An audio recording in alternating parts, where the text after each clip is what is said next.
क्या आपने कभी सोचा है, साल में अचानक एक एक्स्ट्रा महीना क्यों आता है और उसे अधिक मास या पुरुषोत्तम मास क्यों कहते हैं?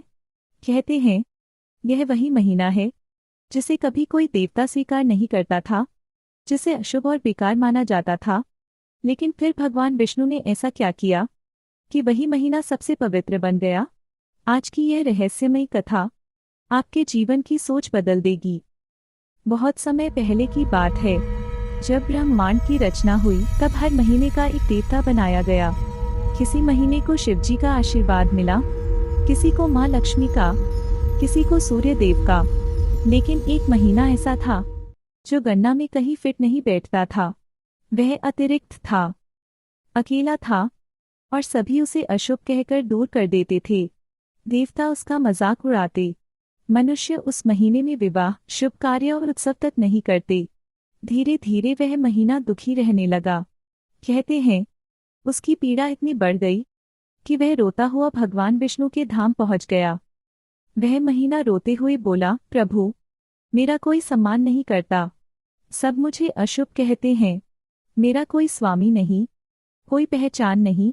भगवान विष्णु मुस्कुराए।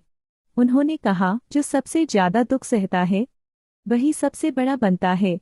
फिर भगवान विष्णु ने अपना दिव्य तेज उस महीने में समा दिया और बोले, आज से तुम सिर्फ अधिक मास नहीं, पुरुषोत्तम मास कहलाओगे। मैं स्वयं तुम्हारा स्वामी हूँ। इतना सुनते ही पूरा ब्रह्मांड चमक उठा। देवताओं ने भी उस महीने को प्रणाम किया। तभी से मान्यता है, जो व्यक्ति अधिक मास में भगवान विष्णु की पूजा करता है, दान करता है, कथा सुनता है, मंत्र जाप करता है, उसके जीवन के बड़े से बड़े दुख कम होने लगते हैं।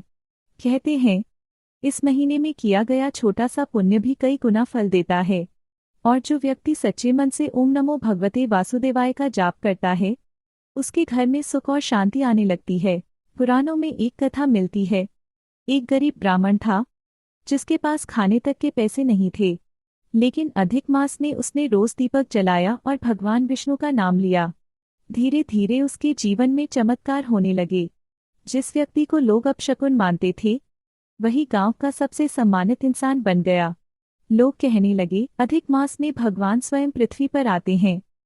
दोस्तों, अधिक मास हमें एक बहुत बड़ा संदेश देता है।